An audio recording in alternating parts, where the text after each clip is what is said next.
ternura, gusto ver a los adultos mayores siendo inoculados y hasta haciendo bromas con los reporteros que los entrevistaban al paso. Se han habilitado incluso explanadas en las que pueden ir con sus autos y ahí reciben sus vacunas. El ingeniero electrónico Rodrigo Parra sigue muy de cerca las cifras de la pandemia y hoy tiene un cuadro en el que ha hecho prolijamente, como él lo hace, un análisis respecto a cómo se va vacunando, números exactamente, qué es lo que necesitamos en este momento, data, que es lo que también combate a las fake news, ¿no? El ingeniero Parra está con nosotros. ¿Cómo está, ingeniero? Bienvenido.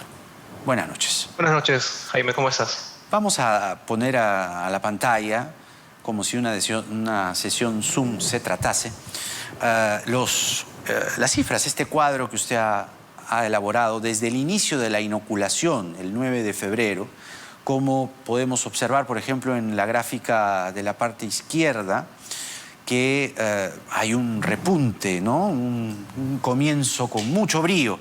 De ahí hay una ligera baja y la cosa va, digamos, allí, ¿no? Hoy han llegado más dosis de Pfizer, no solo del mismo laboratorio, sino también de COVAX Facility. ¿Nos puede explicar en líneas generales cómo vamos en cuanto a la vacunación con este cuadro? Sí, como tú dices, el ritmo pues no ha sido constante. Tuvimos un inicio próspero, bueno, a razón de más de 20.000 vacunas aplicadas por día. Y esto ha ido variando en razón y coincidentemente con la renovación o la llegada de nuevos lotes, ¿no? Justamente el último repunte que hemos tenido hace ya una semana fue con el inicio de las segundas dosis, ¿no? Y hace pocos días también con la aplicación de las dosis de Pfizer. Entonces, por ahora el ritmo de vacunación diaria es irregular, ¿no? Estamos promediando tal vez unos 13.000, 14.000 vacunas aplicadas por día. Sí quiero precisar de que estas son las vacunas que está registrando Alminsa y que en los últimos días son para policías o personal de fuerzas armadas, militares. Todavía no se está registrando en la base de datos la vacunación a adultos mayores. Entiendo que esta información está pasando de salud al MINSA, pero todavía no está siendo integrada. Ahora, también tenemos aquí vacunas aplicadas a diario en la parte de abajo, en lo que se distingue entre un azul más claro y un azul más oscuro. Primero la dosis 1 y la dosis 2, ¿no? Que es la que está abajo de las curvas, es la dosis 1, correcto, ¿no? Y la dosis 2. Digamos, ciertamente hay un tiempo que tiene que pasar para que se comience a inocular la segunda dosis. Pero en relación a la primera, ¿también ha bajado un poquito la velocidad, me parece, o no? Sí, la aplicación de las primeras dosis ha bajado y recién esta semana ha vuelto a aumentar. Estamos hablando de que hace 2 días vacunaron primeras dosis 8.600 personas, ayer 8.500 en promedio, y estas son estrictamente de Pfizer. Esto sí, quiero precisar esto. Y las vacunas que se han estado aplicando en las últimas 2 semanas en su mayoría han sido segundas dosis, ¿no? Entonces esperamos que vuelva a aumentar el número de aplicaciones de primera dosis. Ahora, en cuanto a, decía hace un momento, el fabricante, allí está Pfizer, abajo, en la tercera lámina, siguiendo de la izquierda, y está recién comenzando, ¿no? Allí abajo tienes 7, 8 de marzo, que ha comenzado recién la inoculación de Pfizer. ¿Cómo vamos con Pfizer? A ver. Bueno, Pfizer se está aplicando estrictamente a Policía Nacional, a personal militar, esto recién desde hace 2 días. Son pocas las vacunas de Sinopharm que se están aplicando y eso es estrictamente el personal de primera línea que, como sabemos, fueron el primer grupo en vacunarse. Entonces, todavía el ritmo de vacunas aplicadas por Pfizer es, digamos, lento o bajo a comparación de las vacunas aplicadas durante las primeras semanas por Sinopharm. Estamos hablando de que en Pfizer se están aplicando poco más de 7.000 vacunas al día y estas estrictamente a personal, como dije, de Policía Nacional, militares, Fuerzas Armadas. Ahora, lo otro, vacunados por edad, que está en la parte derecha hacia abajo. Esto se divide así, el 30% de los vacunados tiene entre 31 a 40 años. 30.17%, ¿es correcto? Luego, de 41 a 50 años, sigue por debajo con 23.9%. Luego tenemos de 18 a 30 años, 19.5%, 51 a 60 años, 17.2% y recién abajo de 60 años a más, 0.13%, poquito. Es que esto se debe a que recién la inoculación ha comenzado esta semana, ciertamente. Sí, definitivamente. Toda la información que estamos viendo en esta infografía corresponde únicamente a personal de primera línea, militares, policías. Esperamos que esta gráfica puntual que vemos en la esquina inferior derecha, que es la participación por grupo etario, vaya aumentando la participación de personas mayores a 60 años y puntualmente la de mayores de 85, que es entiendo que la que se está dando prioridad en este caso.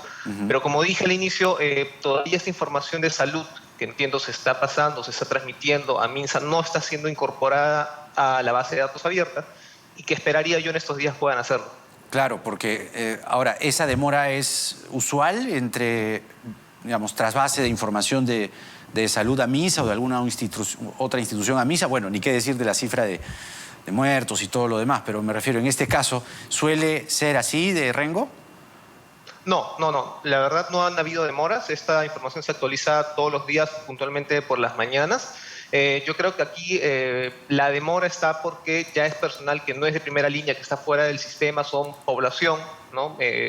Son población adulta mayor y están siendo realizadas por salud propiamente en la base de datos de salud. Y es una transferencia de datos de salud al MINSA que tiene que ser incorporada propiamente, ¿no? Entonces, no hemos visto esta demora en las últimas semanas. Entiendo yo que es por esta nueva etapa de la población. Y como digo, no esperaríamos que sea estos días. Ahora, hablemos de lo que se viene, que eso también podría ser motivo de lo que decíamos en la presentación, de mover o desplegar algunas dosis y sobre todo grupos poblacionales.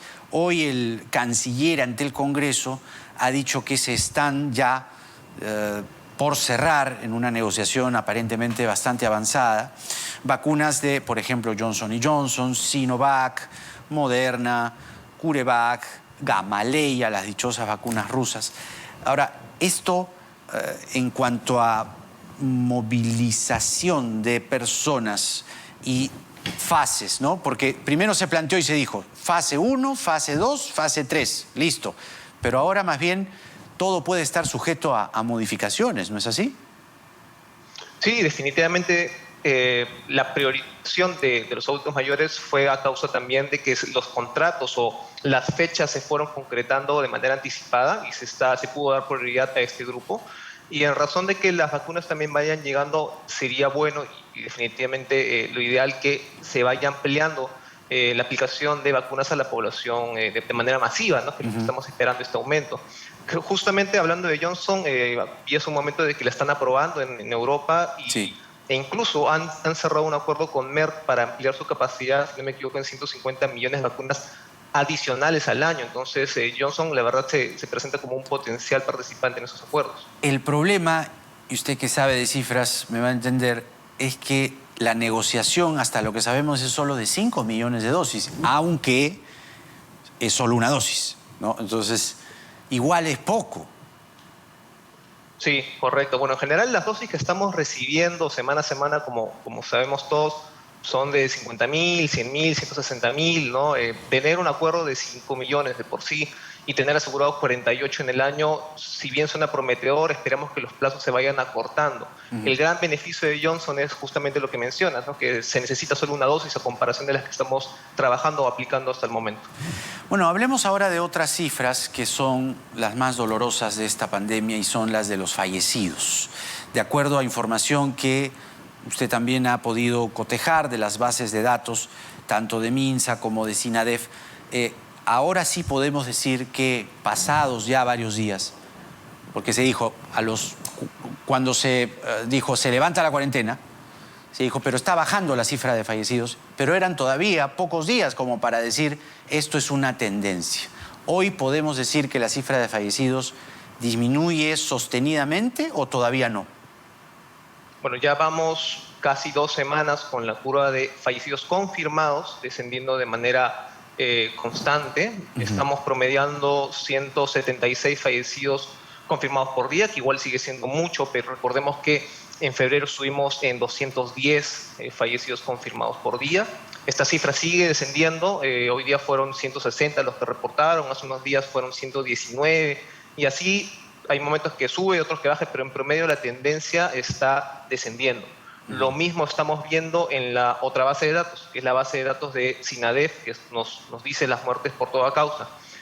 Lamentablemente en SINADEF lo que nos dice es que en Lima todavía no hay un descenso sostenido. Desciende 3-4 días, luego vuelve a subir. Lamentablemente Lima todavía está a la incertidumbre, por así decirlo. Claro. Entonces, ¿podemos afirmar que es una tendencia o todavía no? A nivel nacional, en muertes confirmadas, sí. En muertes confirmadas, sí, pero en Lima no. En Lima no, por el momento no. Lamentablemente todavía no hay un descenso confirmado.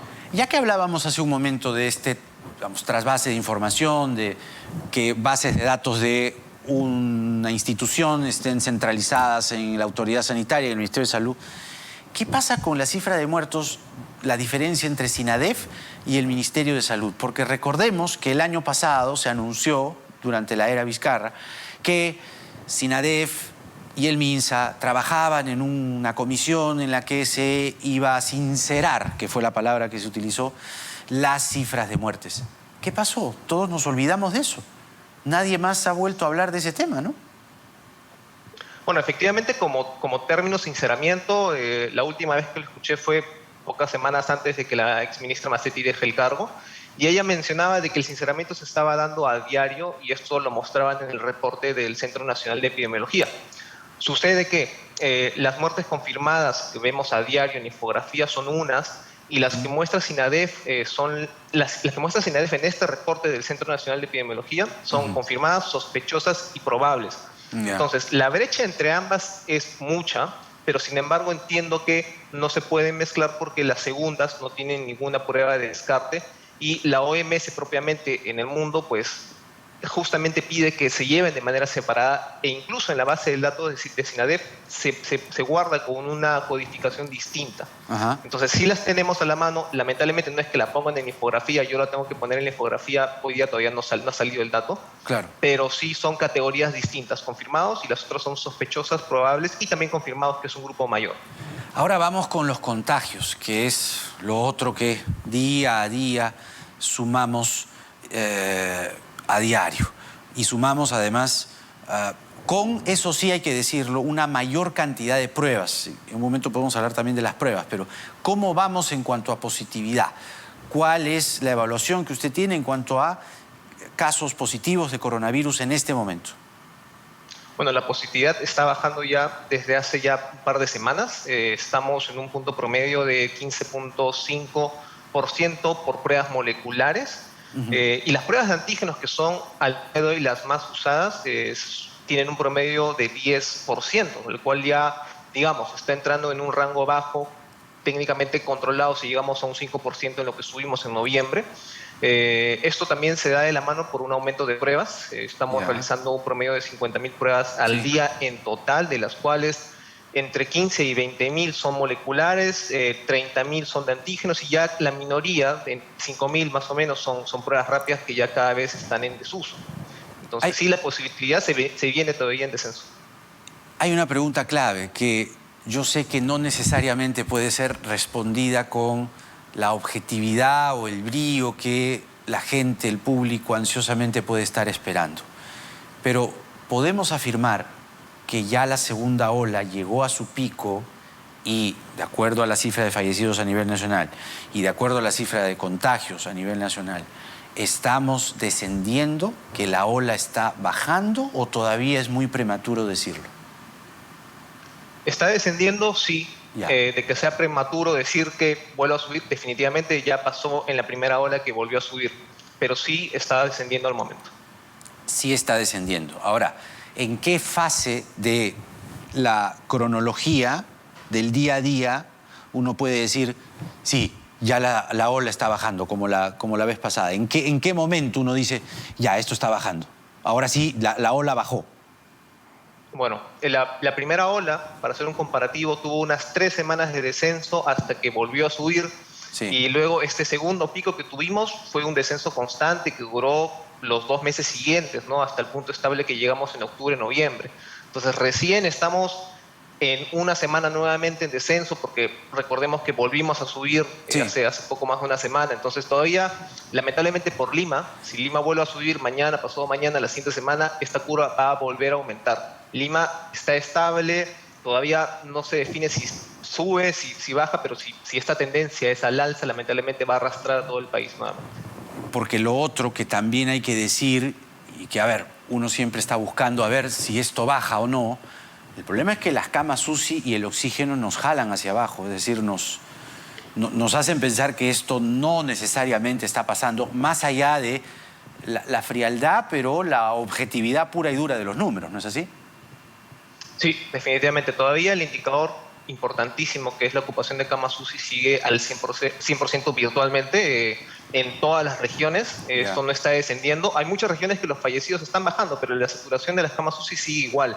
Lo que está bajando es la cantidad de camas ocupadas de hospitalización, ¿no? Que no son las de cuidados intensivos. Esas sí se están incluso disminuyendo por algunos días, pero ya la velocidad de ocupación definitivamente ya está disminuyendo desde hace casi un mes. Entonces, esto es algo positivo que esperemos se llegue a reflejar en camas UCI. Claro, pero habría que ver por qué la hospitalización ha bajado. Eso es parte de una investigación aparte, porque hay gente que dice, prefiero no ir al hospital. Y hay gente que muere en sus casas o pasa el proceso de la enfermedad en la casa, porque le da temor ir al hospital también, ¿no? Sí. Y también por eso mismo me puse a revisar la cantidad de personas que fallecen en domicilios. Y esta curva también está descendiendo ya desde el 17 de febrero, con ciertas subidas nuevamente, pero la tendencia en general es a disminuir. Rodrigo Parra, siempre un gusto, ingeniero electrónico y analista de datos de la Universidad Católica. Hasta una nueva oportunidad. Muchas gracias. Gracias, Jaime. Por este desagregado tan prolijo, tan exacto, ¿no? Tan puntilloso de cómo está la pandemia al día de hoy. Y hablando de cifras, hoy hubo todo un revuelo en las redes sociales a partir de una publicación de Bloomberg que señalaba, de acuerdo a datos del World Inequality Database, que es algo así como la base de datos de desigualdad mundial, que del 1%, ¿no?, más rico en el Perú generaba o se generaba el 42% del ingreso nacional. Yo no sé qué, ¿cómo el 1% puede generar el 42% del ingreso nacional? ¡Qué bárbaro!, ¿no? Y esto comparado con otros países. Entonces el Perú estaba como que una cosa pero alucinante. Después el Banco Central de Reserva ha tenido que rectificar o hacerle la precisión al World Inequality Database y a Bloomberg de que ese número de 42% generado por el 1% de la riqueza peruana no era tal, sino era 23.7%, casi la mitad, ¿no? Entonces vamos a conversar sobre ello con el economista Hugo Ñopo, sobre cifras y también sobre la pandemia. Porque, a ver, ojo, la data es anterior a la pandemia, pero ¿cómo vamos también en cuanto a pobreza e informalidad? Vamos a aprovechar eso también, porque nada está dicho.